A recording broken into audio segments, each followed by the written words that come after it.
Have you ever found yourself having to cheer for the lesser of two evils? Well, hockey fans spanning California to Quebec were doing just that in the 1976 Super Series, which pitted NHL clubs against the vaunted CSKA Moscow of the Soviet Union. Islanders fans were cheering for the Rangers, Habs fans were supporting the Bruins, and even Toronto took sides with Montreal. Fan bases could put aside their differences for one night as long as the commies lost, even if that meant supporting the infamous Broad Street Bullies, the Philadelphia Flyers. "We were the most hated team in hockey," said Flyers president Ed Snyder. "Clarence Campbell and all the other executives that didn't like us before were all hoping we would crush them." On January 11, 1976, the Flyers and the Red Army faced off in a game that for many players, and even some fans, meant as much as winning the Stanley Cup. What's your favorite non-NHL game of all time and why? Let me know in the comments and maybe I'll make a video about it. That's actually why I'm making this one. The Soviets had largely dominated hockey for the past 20 years. Controlled by the Soviet military, CSKA Moscow, or colloquially, the Red Army, was a nearly unstoppable force. Leading up to the Super Series, they had won 19 Soviet League championships and 6 of the 9 European Cups.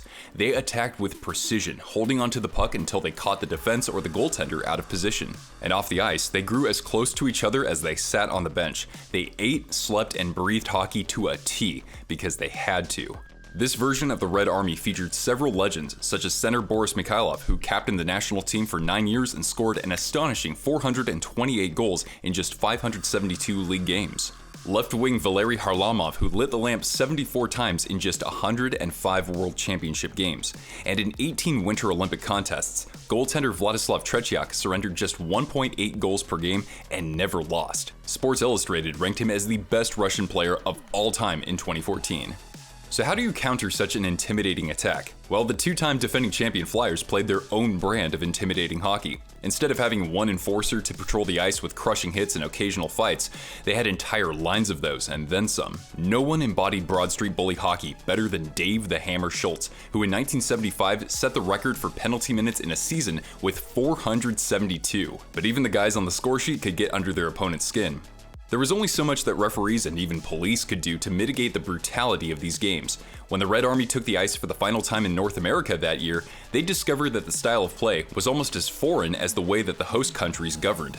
Something had to give. Case in point, Flyers head coach Freddie the Fog Shiro. Born to Russian immigrant parents, Shiro frequently visited the motherland to study their game. He adopted several training methods and tactics that shaped Soviet hockey, combining those with Philly's bully ethos. Sure, his top line consisting of 3-time MVP Bobby Clarke, Bill Barber, and Reggie Leach would continue to score at will, but as a product of their intimidation and lockdown defense, the rest of the team would collectively elevate their offensive game to new heights. Philly ascended to the NHL's top offense that year. Put simply, this Flyers team wasn't built to just hang with the Soviets like Team Canada in the 1972 or 74 Summit Series. They were on a mission to dominate in every facet. In front of a packed Spectrum crowd, the Flyers quickly established their game. Don't let the Soviets gain our defensive zone, but don't chase the puck, and when you've got it, hang on to it. More puck possession meant less stress on typical backup goaltender Wayne Stevenson. Unfortunately, the team's starter, 2-time playoff MVP Bernie Parent, had suffered a pinched nerve in his neck and was limited to just 11 games that regular season. The Flyers didn't take long to impose their physical will. Even the more skilled players like Bill Barber would help set the tone. "They didn't like us, and we didn't like them, so we were ready for a war," he said. For superstar Bobby Clarke, that war started 4 years ago at the 72 Summit Series. In Game 6, he egregiously slashed Valery Harlamov's sore ankle, fracturing it and keeping him out of the lineup in the next game. Since then, the animosity had festered in both camps. When the two teams gathered for an organized dinner the night before the Spectrum game, they hardly interacted with each other. Longtime Flyers broadcaster Gene Hart had written a statement of good luck in Russian for team president Ed Snyder to read at the dinner. "When I looked over at all those cold faces on their side glaring at us, I just couldn't do it," he said later on.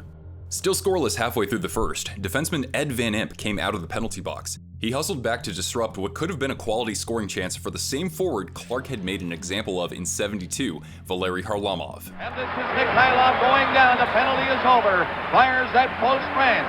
Mikhailov, again! Harlamov is really belted by Van Impe, and he's straight on the ice. In this era of North American hockey, this was a routine hit unworthy of a 5-minute major or a call from the Department of Player Safety, not like there was such a thing back then.